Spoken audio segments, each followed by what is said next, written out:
Señor, con alegría, con gozo y amor, para refortalecer nuestra fe.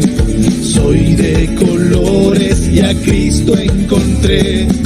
Nuestro ideal es seguir al Señor, con mi piedad, mi estudio y acción, y la palanca más fuerte de amor es la que inunda mi fe. En el nombre del Padre, del Hijo, del Espíritu Santo. Amén.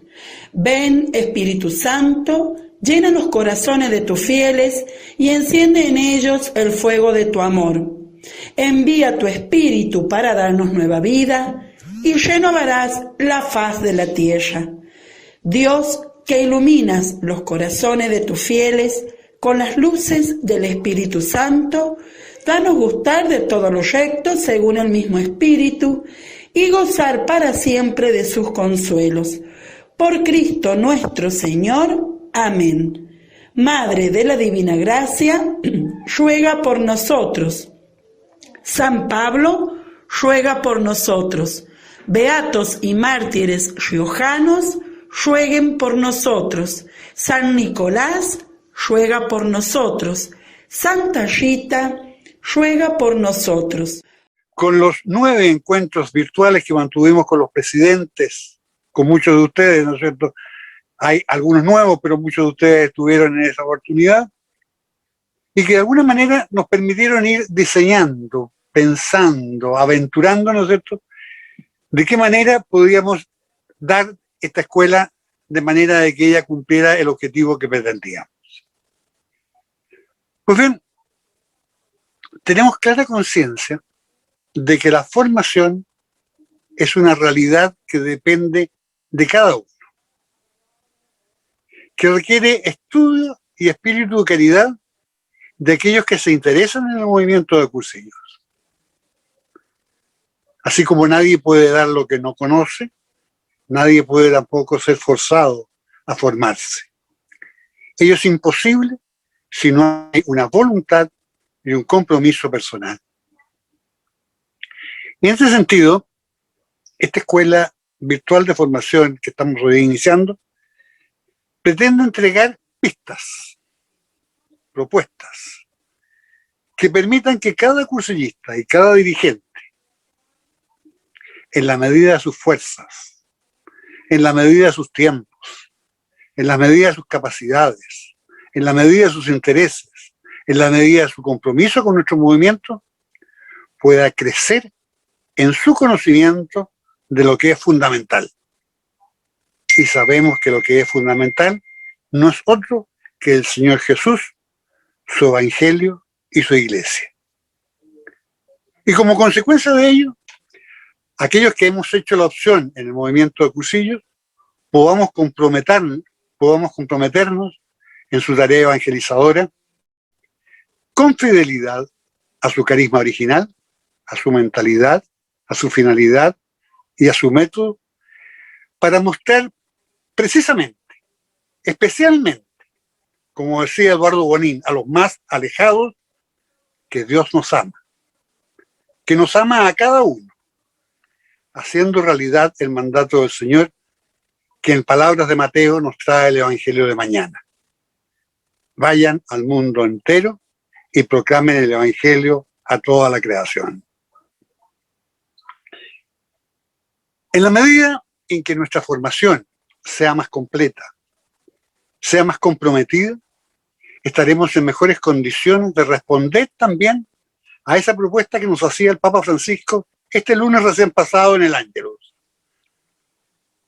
Comillas, en este tiempo pascual deseo a todos que hagan la misma experiencia espiritual, acogiendo en sus corazones, en sus casas, en sus familias, el alegre anuncio de la Pascua.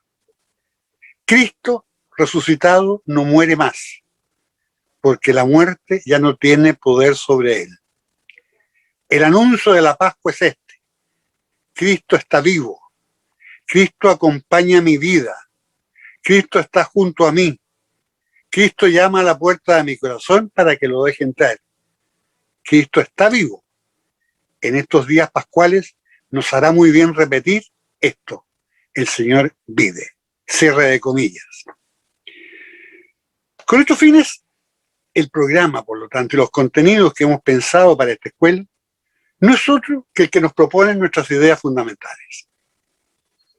Trataremos durante estos 21 viernes que nos ha anunciado Víctor, de profundizar cada uno de los temas y capítulos de ella, presentando sus contenidos en forma simple y, en la medida de lo posible, en forma testimonial, con nuestras vidas, dejando abierta la posibilidad de aportes y preguntas que puedan enriquecer para todos el conocimiento y el amor por el movimiento.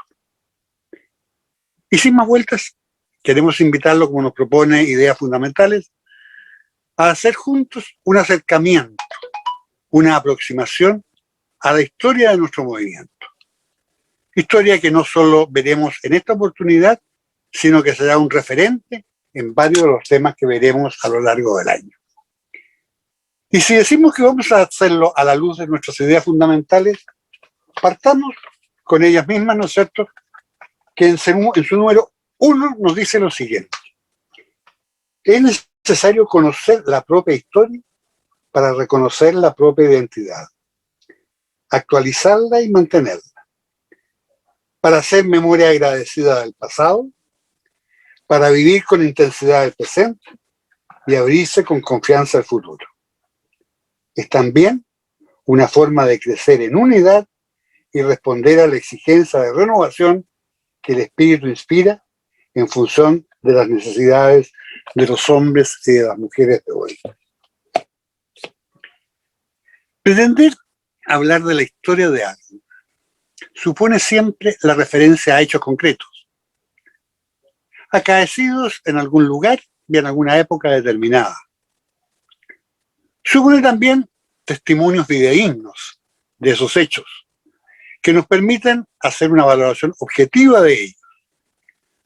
Supone, por otra parte, el acopio de antecedentes, documentos, que fundamenten las afirmaciones que se hagan en relación a esos hechos.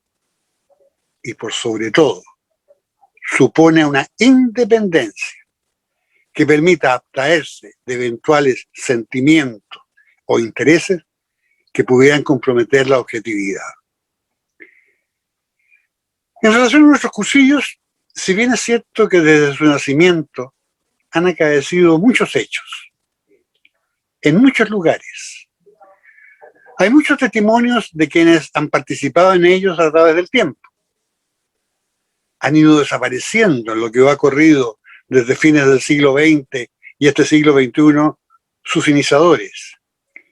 Y existen numerosos documentos, datos y antecedentes.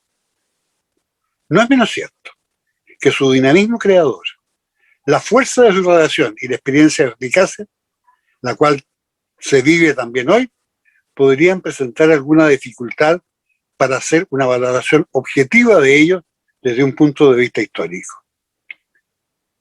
Asimismo, el hecho de que nuestros cursillos sean obra de la gracia de Dios y sean tanto los caminos por los cuales en cursillos se llega o llega esa gracia de Dios, hace imposible objetivamente que podamos establecer un detalle completo de esos caminos.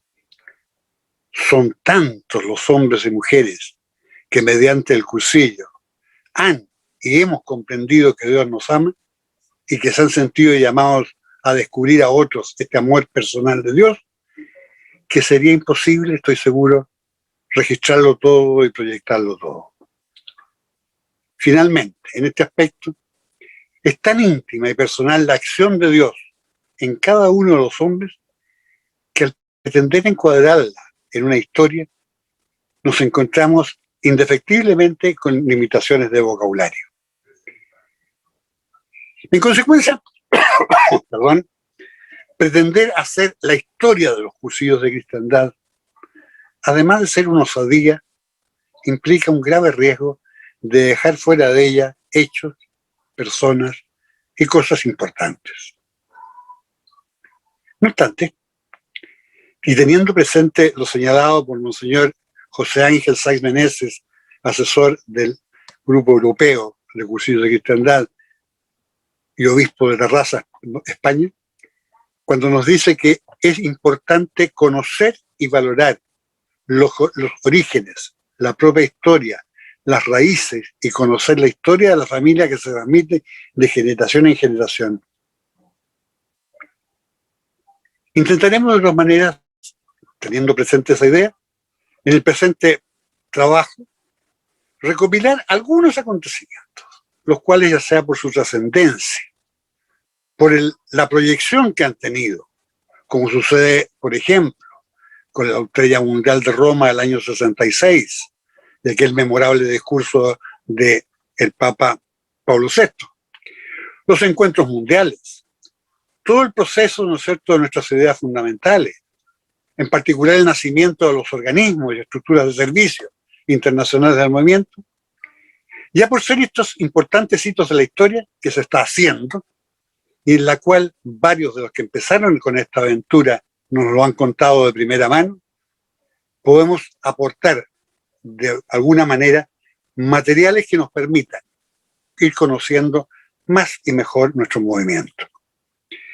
Por lo tanto, lejos de pretender referirnos a la única, a la verdadera, a la auténtica historia de los cursillos, y mucho menos a la historia oficial de los mismos, lo que además sería una exquisita demostración de soberbia y de falta de criterio, lo que intentamos no es ni más ni menos que recoger desde nuestra experiencia y vivencia de más de 50 años en este movimiento, momentos objetivos, que más allá, y esto quiero ser muy claro sobre todo en estos tiempos, que más allá de pretendidas adhesiones al carisma inicial o al carisma fundacional, que más allá de supuestas fidelidades, descalificaciones o traiciones a determinados iniciadores o fundadores, nos permitan y nos ayuden a todos y a cualquiera de nosotros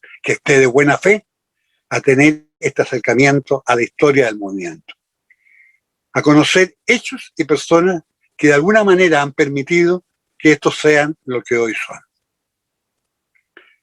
Entendemos y asumimos que esta aproximación, que en esta aproximación no son ni van a estar todos esos hechos, todas esas personas o todos esos acontecimientos. Aceptamos también que pueden haber otros que desconocemos. Incluso respetamos que puedan haber interpretaciones distintas de algunos de ellos, con la certeza y con la tranquilidad de conciencia de haber tratado de investigar con la mayor seriedad y objetividad posible lo que aquí vamos a ir, apoyándonos para ello en el testimonio personal y en los escritos de algunos de sus protagonistas para respaldar estos hechos. Pero pienso que no podemos meternos en este intento de acercamiento a la historia de nuestros cursillos y a sus inicios sin referirnos previamente a una cuestión que evidentemente viene tensionando desde hace ya un tiempo la vida y la acción de nuestro movimiento. Como es el desacuerdo que existe en cuanto a que si este, más allá de la evidente acción del Espíritu Santo, nace formalmente como resultado de la acción de un grupo de iniciadores o es producto o idea de la iluminación de un solo fundador.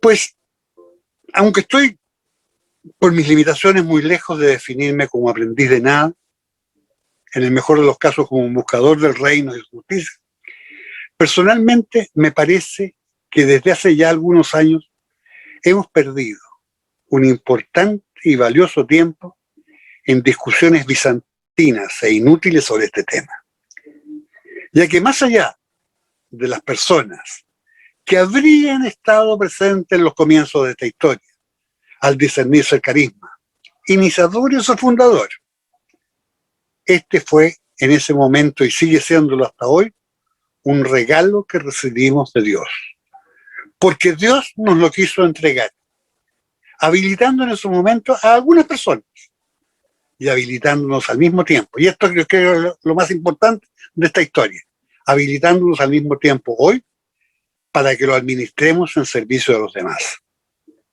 El carisma original, auténtico, es uno solo, que el Espíritu inspiró para dar origen, vida y continuidad a nuestros cursillos. Cuando se habla de iniciadores o fundadores, de los del 44 o los de 1949, de los de San Honorato, de Cala Figuera, no soy yo quien hace esta distinción, sino que me refiero a aquellas divisiones, productos de egos, autoestimas que se han creado por algunos que se sienten o pretenden a veces constituirse en dueños o administradores exclusivos de este carisma que tanto queremos. La circunstancia que haya divisiones en la aplicación del único carisma y como consecuencia de ello divisiones entre nosotros, no es otra que eso, desviaciones que no pueden atentar contra la esencia del carisma que sigue siendo el Espíritu. Si los iniciadores que recibieron el carisma original del Espíritu Santo fueron 1, 3 o más, hoy eso es algo secundario. Si se llamaban Bonín, Gallá, Hervás, Huitor, Starela o como quiera que se llamaran, es también secundario. El carisma original no es ni más ni menos que ese Dios que en su eterno amor se nos sigue ofreciendo en Cristo, mediante la acción permanente de su Espíritu. Un proyecto de salvación, el que solo es posible en la Iglesia. En otras palabras, aceptar, vivir y proyectar el carisma es aceptar y proclamar que Cristo sigue siendo la única respuesta posible y válida para el hombre y para el mundo de hoy. El carisma, así entendido, sigue siendo hoy, como en la década del 40 del siglo XX, el único causa eficaz para que el amor de Dios se lo podamos transmitir a otros hombres. La gran pregunta que deberíamos hacernos, en vez de discutir si somos de Eduardo o de Gallá, de Pablo o de Apolo, en vez de tratar de discernir si el huevo o la gallina fueron primero, es si nuestro movimiento está siendo hoy una respuesta válida para la evangelización. Es si nuestro movimiento es realmente, o está siendo realmente, siendo un instrumento para la renovación cristiana de la Iglesia y del mundo. Más importante que si los iniciadores, que sin lugar a dudas tienen ya un lugar en esta historia, fueron unos u otros, es hoy, 2021, ver si el testimonio que están dando Hugo Valverde o Víctor Salgado, Margaret Morris o Álvaro Martínez, Juan Ruiz o Alberto Stang, Eficio Piloni o Eugenio Severín, Ivonne Carrigan o María Elisa Sanelato, actuando por la vía de la amistad y el compromiso, está posibilitando la conversión de muchos, particularmente de los más alejados.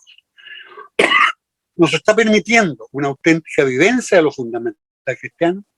¿O se está realmente promoviendo o permitiendo este triple encuentro personal con uno mismo, con Cristo y con nuestros hermanos?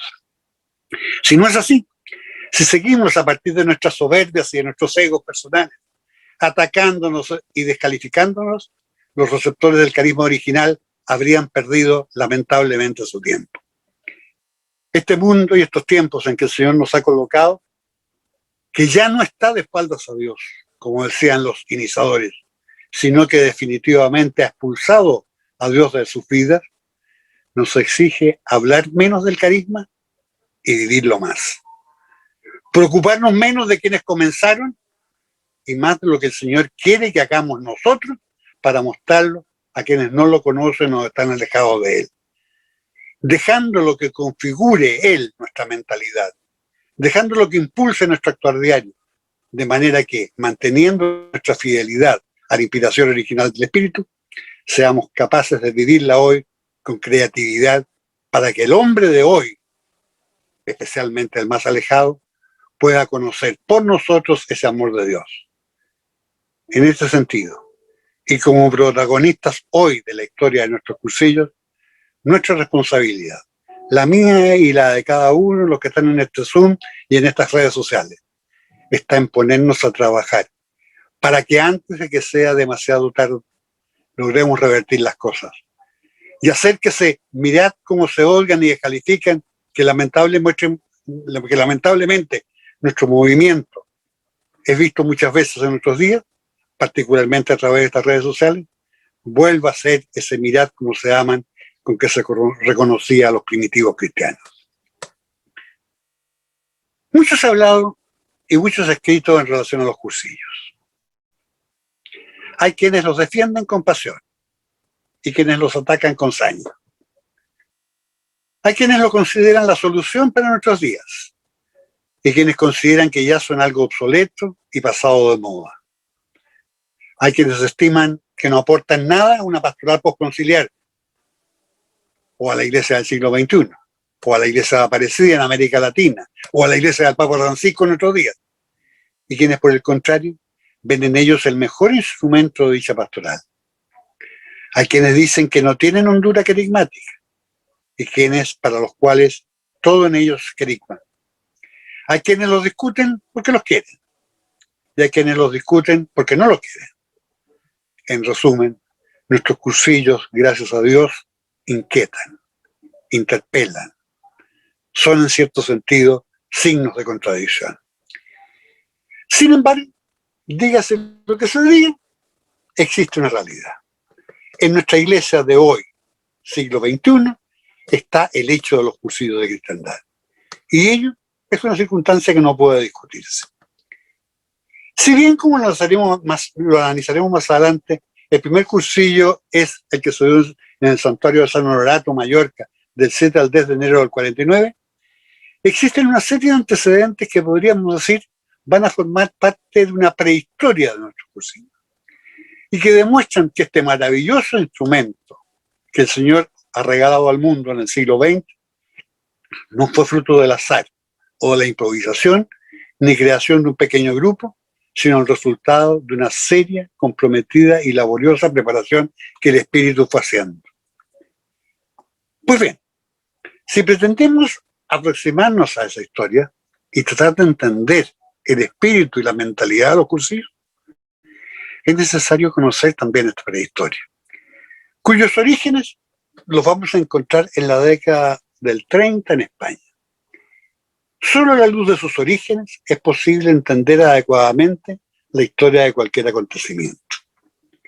En efecto, en 1931, España había iniciado un proceso revolucionario encabezado por las fuerzas de la izquierda política, socialistas, comunistas, anarquistas, liberales, nacionalistas vascos y nacionalistas catalanes, en el cual, aboliéndose la monarquía, se había instaurado la llamada Segunda República Española. En 1932, a raíz, en esta realidad sociopolítica, y durante la clausura del segundo Congreso de la Juventud de la Acción Católica Española en Zaragoza, a los pies de la Virgen del Pilar, su entonces presidente, un joven, Manuel Aparici, lanzaría la idea de realizar un tercer Congreso de la Juventud de la Acción Católica en Santiago de Compostela en 1937, aprovechando la oportunidad para proponer para ello una peregrinación nacional de jóvenes a la tumba del apóstol. Ello como una forma de demostrar frente a las organizaciones anticatólicas y anticlericales republicanas que los católicos también podían movilizar muchedumbres.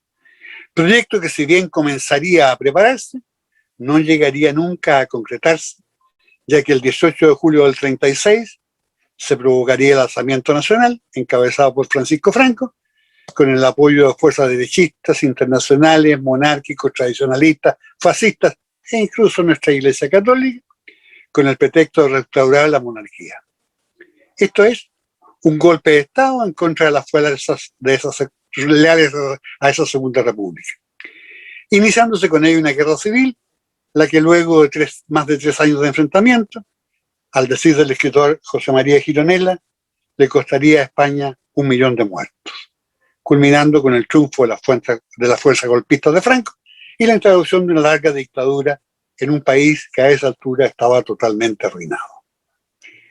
Creo que es importante ubicar el contexto histórico en que van a nacer nuestros cursillos.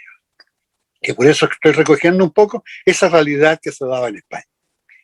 Es importante, eso sí, dejar claro, desde la partida, que si bien Manuel Aparici va a jugar un importante rol en esta prehistoria y en el proceso de formación de dirigentes y de motivación espiritual de los peregrinos,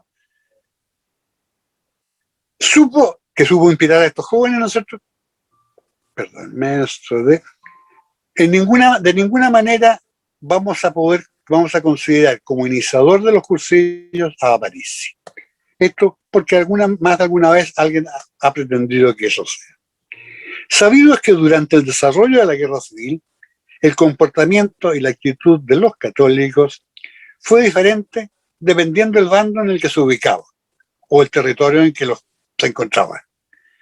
Por una parte estaban los republicanos, ubicados en la zona roja, caracterizados por un profundo anticlericalismo y la persecución de quienes profesaban la fe católica, y por otra, los franquistas ubicados en la llamada zona nacional.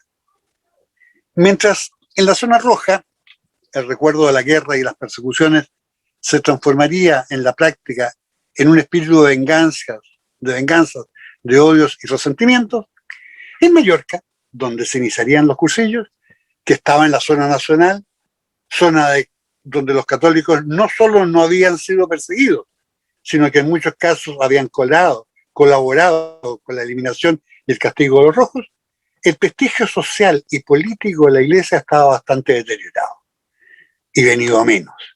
Y las familias tradicionalmente católicas mantenían, consciente o inconscientemente, un cierto aislamiento y una falta de compromiso.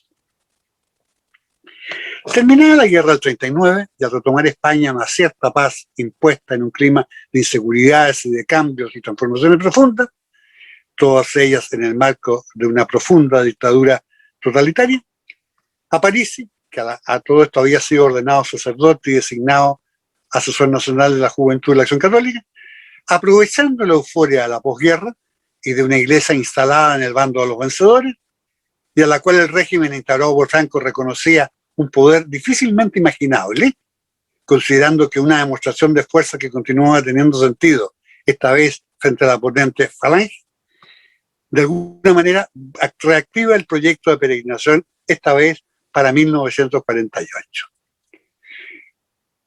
Pues bien, para realizar todo este proceso de preparación, van a programarse una serie de pequeños cursos que se van a dividir en dos tipos.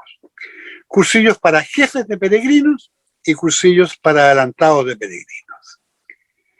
Y de esta manera empieza a programarse, ¿no es cierto?, esta peregrinación para el año 48, entre cuyas actividades los cursillos para adelantados de peregrinos se van a dar en toda España con la intención de preparar a estos jóvenes que irían a Santiago y cuyo objetivo inicial será buscar candidatos en los centros parroquiales y en los consejos diocesanos de la juventud.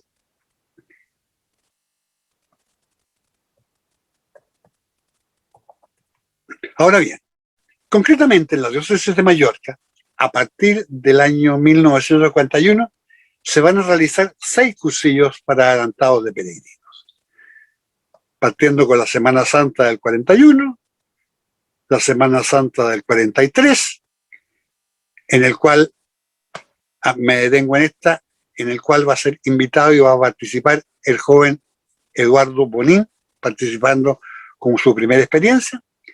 Un tercer cursillo en la Semana Santa del 45, en el cual participará también Eduardo Bonín, presentando en esta oportunidad el rollo de estudio del ambiente que había dado en el cursillo para adelantados de peregrinos el año anterior.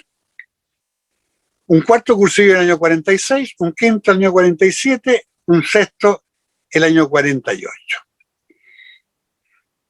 Aquí quiero hacer una salvedad, un paréntesis, digamos, para que vayamos entendiendo cómo se van a venir dando las cosas. El programa de estos cursillos para adelantados de peregrinos era abrumador. Y todos los temas tenían como un objetivo fundamental la formación de dirigentes para la acción católica organizada. Componían su temario, entre otras lecciones, Dios uno y trino, el hombre, naturaleza y sobrenaturaleza, la gracia, Jesucristo persona, Jesucristo y su misión, Jesucristo y su obra, la iglesia, María, la vida cristiana, el cielo, etc. Si bien algunos otros elementos de esta inmensa temática entrarían posteriormente en los cursillos de cristiandad, propiamente tales, en ningún caso tuvieron influencia importante en la redacción de los esquemas que definirían más adelante para aquellos. Los resultados de estos cursillos para adelantados fueron, sin embargo, muy positivos, ya que entre otras cosas consiguieron una movilización apostólica de dirigentes y la captación de nuevos dirigentes, algunos de los cuales influirían en forma decisiva en el nacimiento y en la realización de los cursillos de cristiandad. Paralelamente, como les señalábamos anteriormente, comenzaron a realizarse los llamados cursillos para jefes de peregrinos, o también cursillos de formación. En esto participaban quienes, habiendo tenido la experiencia de los anteriores, se harían cargo de los distintos grupos. Estos cursillos de jefes de peregrinos, que eran dados por miembros de la Acción Católica, de la Juventud de la Acción Católica, tenían contenidos similares a los adelantados, pero de alguna manera intentaban ir captando la forma metódica de trabajo para ella. En el segundo de estos cursillos para jefes de peregrinos, realizado entre el 19 y el 22 de agosto del 44 en la localidad de Calafiguera, en Mallorca, en el cual participaron 14 personas, estuvo como invitado Eduardo Bonín, quien sería, como lo señalamos, o quien había vivido, como lo señalamos, en Semana Santa del 43, cursillos para adelantados de peregrinos, y desarrollaría por primera vez su rollo estudio del ambiente. De ese Eduardo, y lo tomamos de su testamento político, comillas, de estos cursillos aprendí mucho, y sobre todo descubrí la solución de lo que desde siempre me había preocupado, que era el cómo conseguir explicar las ideas que quería contagiar a los demás para darlas a conocer con alguna posibilidad de eficacia.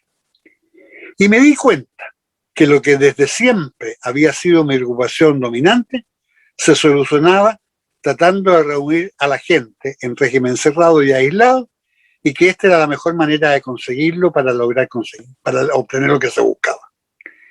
Sigue Eduardo, allí aprendí que debía reunirse a la gente por grupos, lograr que intervinieran los más posibles. Todo ello lo descubrí en aquellos cursillos para adelantados de peregrinos.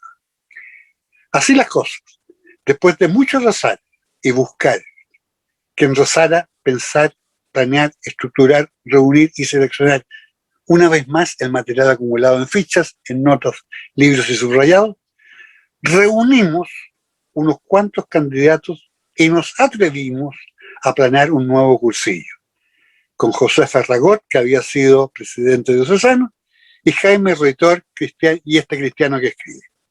Lo dice Eduardo en su testamento espiritual. Como director espiritual y a cargo de rollos místicos, se invitó al padre Juan Julián.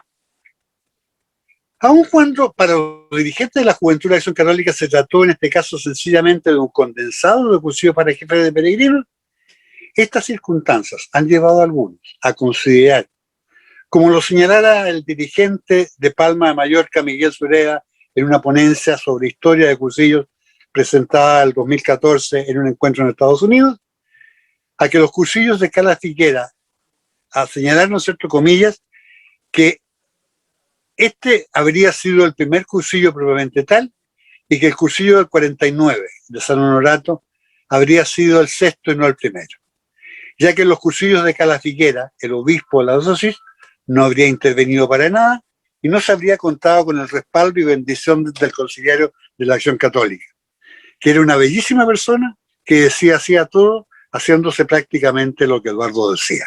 Cierre de comillas, el rollo sobre la historia del cursillo presentado por Miguel Sureda. Para quienes así opinan, el obispo Monseñor Hervás se metió a fines del 48 y dio un golpe de estado jerárquico religioso, utilizando para ello a Sebastián Gallá, que era su vicario general. Cierre de comillas. En 1944 se va a crear en Mallorca, al amparo de la Juventud de la Acción Católica, una escuela de propagandistas y dirigentes sobre la base de la cual se va a armar se va a tener un fruto apostólico bastante pobre. Ahora bien, no obstante todos estos antecedentes, es necesario dejar en claro desde la partida que los cursillos de cristiandad, como quedará demostrado, serán específicamente distintos a los cursillos para adelantados de peregrinos y a los cursillos para jefes de peregrinos. Ellos no serán la continuación o la adaptación de esto, sino algo nuevo y distinto al anterior. El resultado de un trabajo incansable, productivo, milagrosamente productivo. A principios de 47, seguimos ubicando el contexto histórico, llegaba a Mallorca como obispo coadjutor con derecho a sucesión, el entonces arzobispo, del entonces arzobispo de don José Miralles, que ya tenía 88 años, don Juan Hervás, hasta ese momento obispo de Valencia, auxiliar de Valencia. Don Juan Hervás, con 41 años, había nacido en Valencia y luego de una rápida formación había llegado, ¿no es cierto?, trasladado a Mallorca con 41 años. Y con una tarea en su primer momento, mientras era obispo coadjutor, de atender a la juventud en las tareas de apostolado. A fines de diciembre del 47 fallece Monseñor Miralles, pasando, correspondía, ¿no es cierto?, inmediatamente a sucederlo Monseñor Hervás como obispo titular. Con su nuevo pastor, la dinámica diocesana de Mallorca empezó a transformarse radicalmente. La ilusión, el fervor apostólico, la capacidad de trabajo, la entrega sin medida de una vida en eufórica madurez y la dedicación sin descanso del antiguo pastor marcarían sin lugar a dudas una línea en la diócesis que solo podía producir frutos positivos. Al poco tiempo de asumir, Monseñor Hervás quiso reunirse con el Consejo Diocesano de la Acción Católica. Y famosa va a ser aquella anécdota en que, habiéndose presentado ante ellos diciendo que era que habiéndose presentado estos diciendo que serían los jóvenes del obispo, este les respondió prestamente que él entonces sería el obispo de los jóvenes. Tan entusiasmado quedó además con sus proyectos que, a objeto de mantener el contacto y la comunicación, acordaron celebrar semanalmente a los días viernes una misa, previo a lo cual hacía una meditación para los participantes y, como señalará también Eduardo Bonín en su testamento espiritual, después de la misa teníamos una pequeña tertulia y conversábamos con el obispo y le presentábamos a los nuevos cursillistas. Monseñor Hervás supo descubrir dónde había zonas sensibles. Supo captar las inquietudes, amparar iniciativas, impulsar hacia las metas más ambiciosas y orientar personalmente, incluso a costa muchas veces de ataques personales que iba recibiendo. Si alguna vez investigó, fue para corregir paternalmente. Como lo diría el padre Capó, captó la inquietud, amparó iniciativas, impulsó metas más ambiciosas y orientó personalmente hasta comprometer su propio vestigio por mantener sin miedo las reivindicaciones apostólicas de aquella juventud. O sea, el trabajo de que estaba realizando esa juventud contaba totalmente con el apoyo del pastor. Tampoco fueron ajenas a Monseñor Hervás críticas, vejaciones y dolores a causa de los cursillos, todo lo cual llegaría incluso a influir en cierta manera más adelante en su traslado a Ciudad Real. Como los vuelve a señalar Eduardo Bonín, sin ninguna duda, a él se debe el que los cursillos fueran aceptados por la Iglesia. Es decir, si esto no es participar en la iniciación de los cursillos, no sé cuál será. Él escribió una pastoral sobre los cursillos de cristiandad, instrumentos de renovación cristiana, que siempre será la carta magna de los cursillos. Él ha sido el que consiguió que los cursillos entraran por la puerta grande en la Iglesia. Es decir, al asumir Monseñor Hervás, designó como asesor diocesano al padre Sebastián Gallá, otro sacerdote joven ordenado en el año 37, famoso ya en la isla por ser un sacerdote muy comprometido y que provocaba mucha afección en los jóvenes. Será este hombre providencial también, quien alentará a la juventud mallorquina de entonces una mística de acción y de entrega. Como lo señalará también Eduardo Bonín en su testamento espiritual, fue el único sacerdote que tuvo fe en este proyecto de los jóvenes que se iniciaba. Si esto no es ser también un iniciador del proyecto, no sé qué lo será.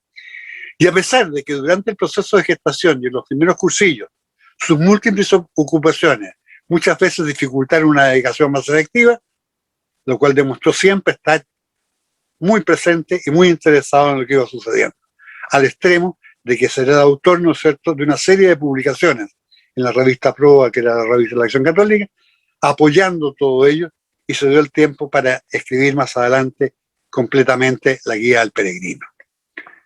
Hombre de mirar profundo, intenso, callado, sabía escuchar e intervenir equilibradamente, sintetizando y enderezando, va a estar siempre en el centro de todo, pensando de qué manera podía ayudar mejor a salir adelante. Monseñor Hervás, perdón, Eduardo Bonín, Monseñor Hervás, Sebastián Gallá. A principios del 48, vuelve desde Roma a Jesús sacerdocio de la isla el padre Juan Capó, el cual, entre las funciones que se le van a asignar, el padre Capó era un hombre de una gran formación teológica, será asignado por Monseñor Hervás para secundar al padre Gallá en el apoyo a la actividad de los jóvenes. No es fácil describir la atractiva personalidad del padre Capó. El padre Francisco Forteza, otro de los iniciadores, llegará a afirmar que el padre Capó es uno de los seres con más cualidades que he conocido.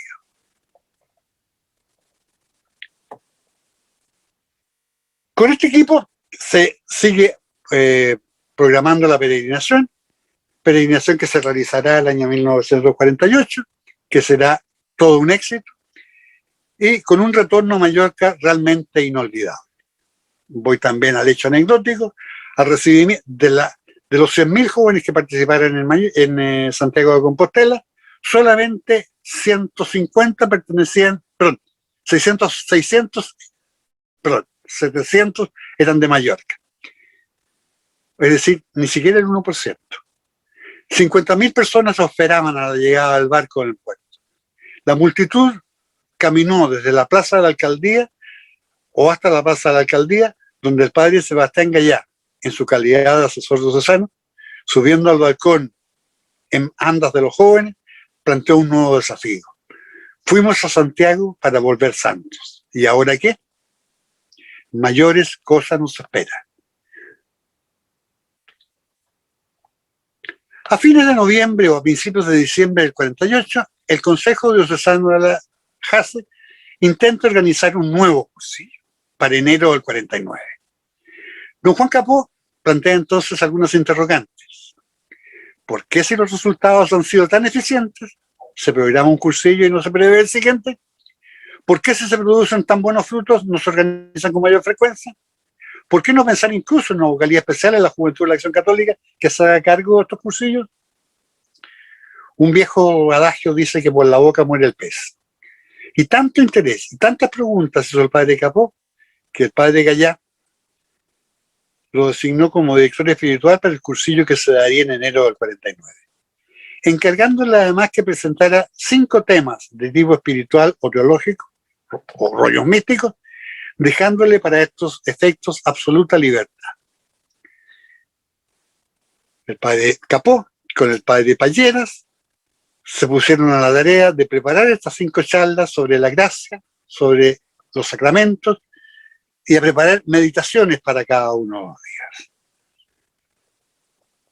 Como lo relatará el mismo el padre Capó más adelante en uno de sus libros, junto con Palleras tenían la obsesión de explicarle a la gente la verdadera dimensión del cristianismo desde la conciencia alertada de lo que era la gracia de Dios. En estos primeros cursillos, en nuestros primeros esquemas, como lo señalará también el padre Capó en su obra citada, el rollo gracia habitual partía del concepto de la novedad radical que la gracia introducía en nuestra vida, y se centraba en la explicación de la conversión y de la metanoia. Nada tenían que ver estos rollos con los rollos de los cursillos para adelantados y con los cursillos para jefes de peregrino. El rollo Sacramentos, por su parte, que sufrió un cambio de ubicación, de alguna manera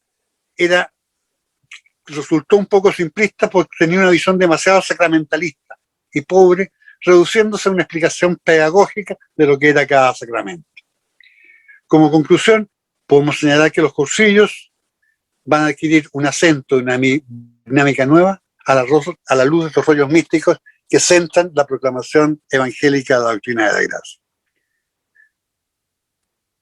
En resumen, entre quienes van a estar presentes en la gestación de este primer cursillo y que habían participado en los cursillos adelantados peregrinos, podemos mencionar a Eduardo Bonín, que sin duda estuvo desde 1943, a Guillermo Starelas, que estuvo desde el cursillo 2 del año 46, a Bartolomé Ruitor, a Andrés Rullán, dirigente de la JACE, a Juan Mir, miembro del equipo de ciudadanos de la JACE, quien sería el autor del rollo ideal, además de Onofre Arbona, quien además de haber participado en el segundo cursillo de jefe peregrino en Cala Figuera, fue miembro del Consejo Diocesano de la Acción Católica. Y además, ¿no es cierto?, de ello estaría el padre Francisco Suárez, amigo personal de Juan Capó, quien lo invitaría a participar en ello. Llegamos entonces así a 1949, fecha en la que comenzaba un nuevo cursillo. ¿Uno más? No. Se pensó que era uno más, pero resultó ser otro, en el que si bien se encontraban elementos de los cursillos anteriores, comportaban una realidad totalmente nueva. El equipo de ese primer cursillo lo integraron Juan Capó y el padre Guillermo Palleras como sacerdotes. El último día, el padre Sebastián Gallá como director espiritual. Eduardo Bonín fue el rector, Bartolomé Ruitor, Andrés Rullán, Guillermo Starelas como rollistas, Guillermo Fon y Onofre Arbona como auxiliares. Un equipo especial para un cursillo que a la larga resultaría también especial, ser el primero de la gran serie. Un equipo, y en esto también, si bien dijimos que íbamos a hablar de la historia, unos hechos, vamos a hablar de unas personas. Un equipo integrado por hombres de diversa fisonomía espiritual, de formación dispar, en el que se reunía lo tradicional y lo nuevo, la improvisación y la revolución, la sensatez, el miedo y la adolescencia. Un Eduardo Bonín no fácil de encasillar. Y en esto quiero hacer un paréntesis muy personal y testimonial. Creo, y me siento, no solo creo, me siento que fui un gran amigo de Eduardo. Y le tengo un gran respeto y creo que sin él no habrían habido cursillos probablemente y la participación de los otros.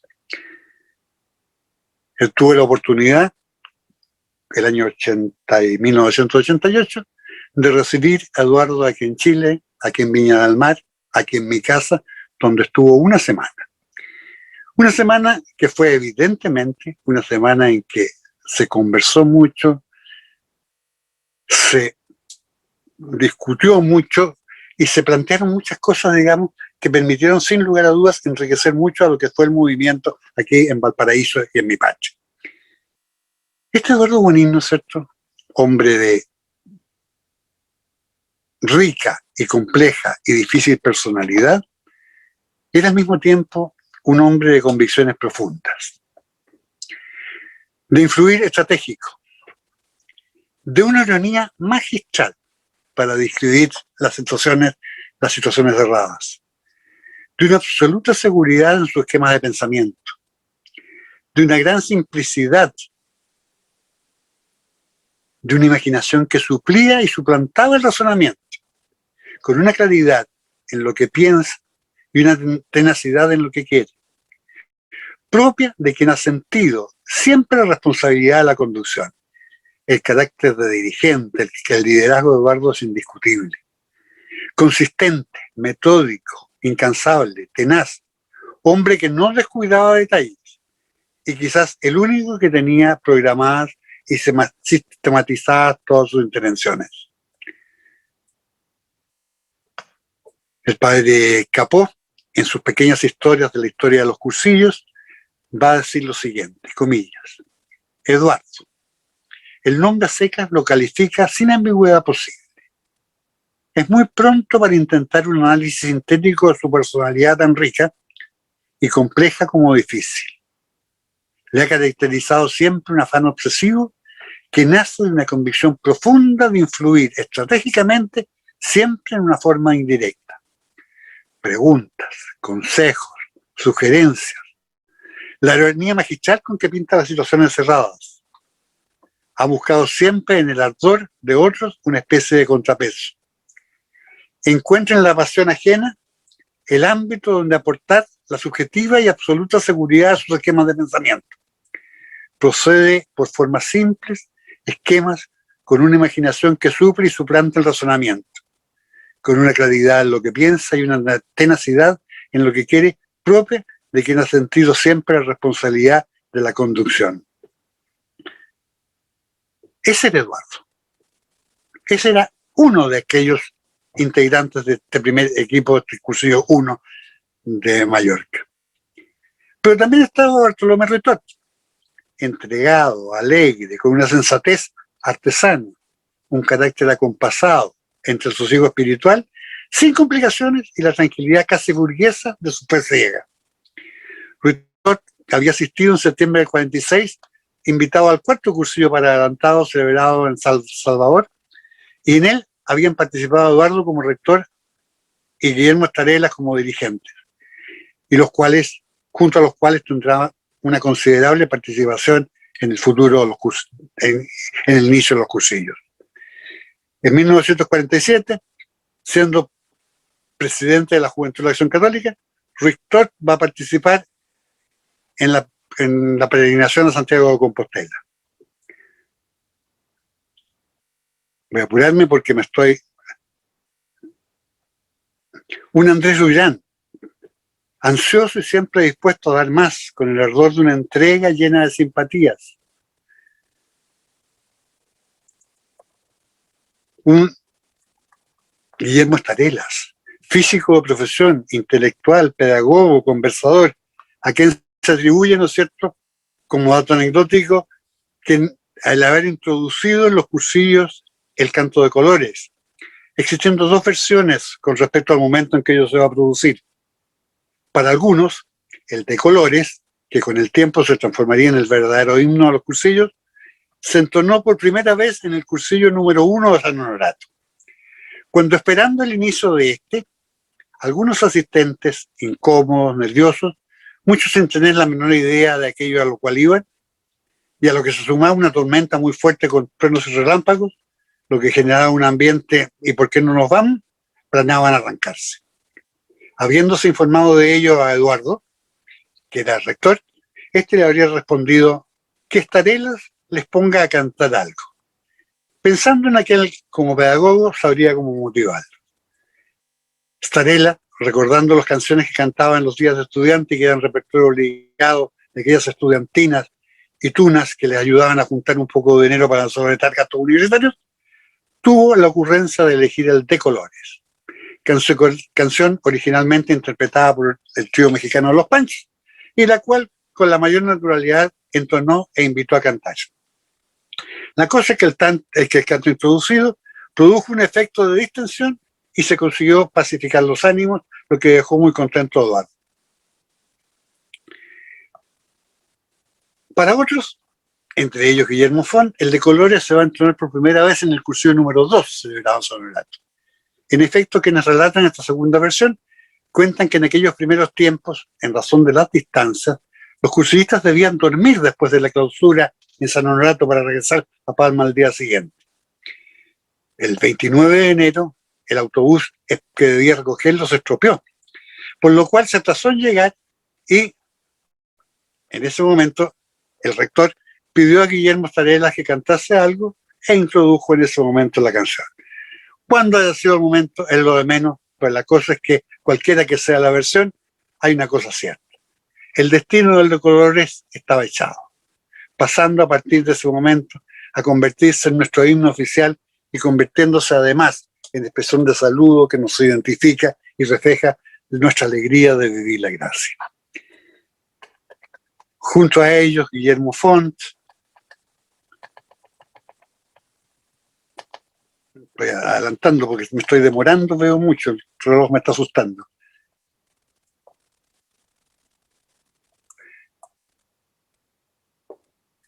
Alrededor de las 7 de la tarde, entonces, del 7 de enero, comenzaría ese primer cursillo, con la charla preliminar a cargo de Eduardo y el retiro a cargo del padre Capó, con unas meditaciones que realmente impactaron. Luego un Vía Crucis y subrayado por Eduardo, la cena, la otra meditación, el rosario, las oraciones de la noche y a la cama. Hay tantas anécdotas que se podrían contar de este primer cursillo. De hecho, el equipo de cocina lo hacían los mismos rollistas y con la ayuda muchas veces de los cursillistas. Había que ir a buscar la leche, la bajaban a buscar en bicicletas en la mañana temprano antes de que se iniciaran las actividades. Este cursillo del año 49, que se denominó en su oportunidad de formación y apostolado, y en el que el que pretendía ser uno más de la serie, resultó, como lo dijimos, ser algo distinto.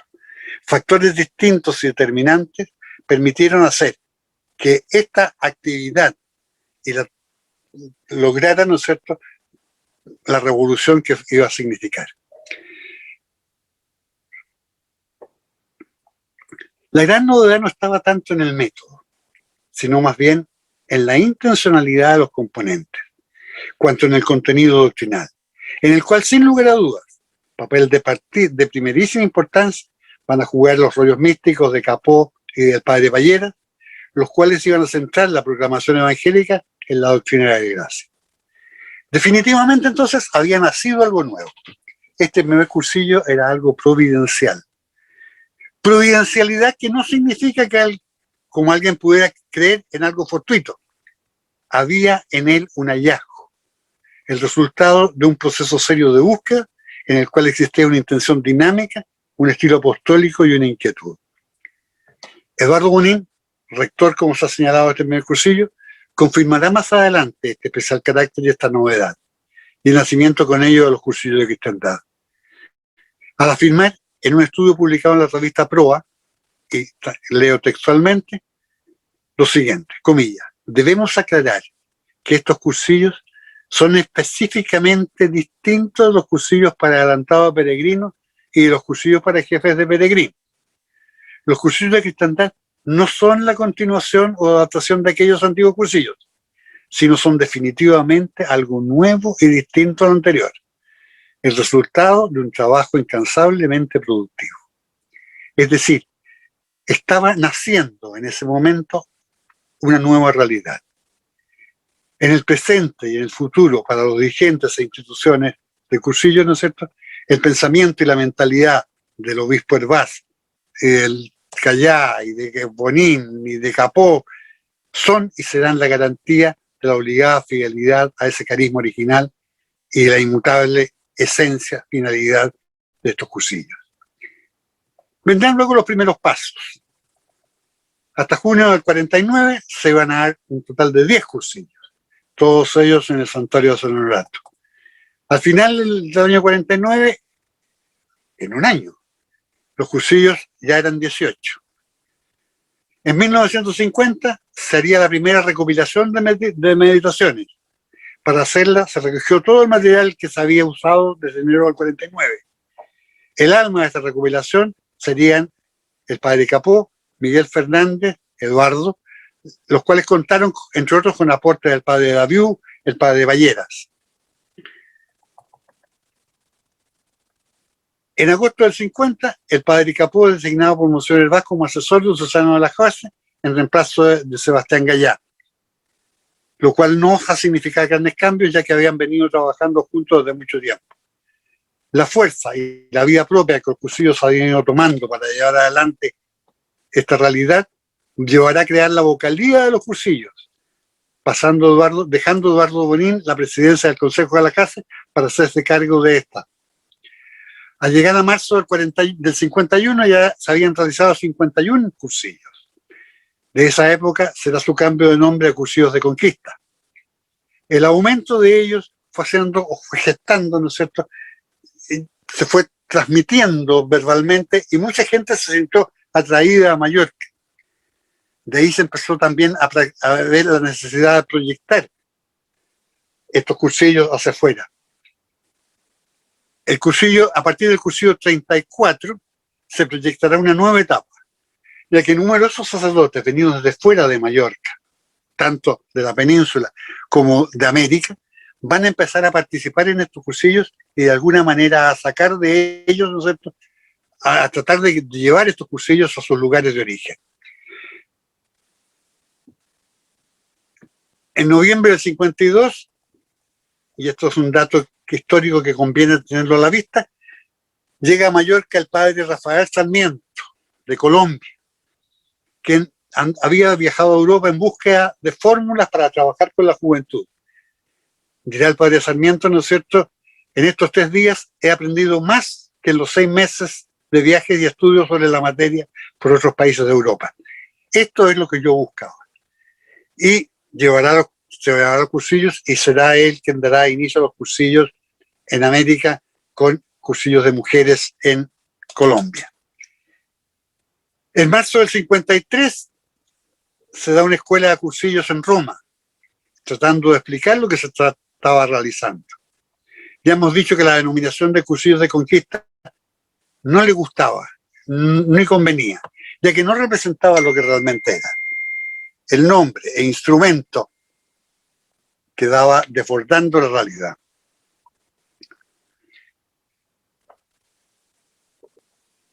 Será el 20 de diciembre del 53 en que Monseñor Hervás, en una intervención tratando de explicar, dará con el nombre, Cursillos de Cristiandad, nombre que sería aceptado unánimemente. Empezaba a tomar entonces cuerpo este carisma original, a propagarse por el mundo, a repartirse. Lo que a partir de la experiencia del Secretariado Diocesano de Mallorca iría dando origen a estructuras de servicio a distintos niveles, las que junto con hacer posible esta propagación y compartir su espiritualidad, su mentalidad, su finalidad y su entrega, irían haciendo posible su propagación, su desarrollo, su coordinación, su unidad y su comunión en el tiempo, y cuya historia esperamos ir dando a conocer a través de la escuela. Voy a llegar hasta aquí porque quiero que todo lo que es la historia del desarrollo de los secretariados nacionales, de esta expansión hacia afuera, como asimismo lo que va a ser el nacimiento y la proyección de las estructuras de servicio, las vamos a ir desarrollando cuando vayamos viendo esos respectivos términos. Por el momento, quedamos hasta aquí. Acción de gracias. Te damos gracias, Señor, por todos tus beneficios, a ti que vives y reinas por los siglos de los siglos. Amén. Madre de la Divina Gracia, ruega por nosotros. San Pablo, ruega por nosotros. Beatos y mártires riojanos, rueguen por nosotros. San Nicolás, ruega por nosotros. Santa Rita, ruega por nosotros. En el nombre del Padre, del Hijo, del Espíritu Santo. Amén.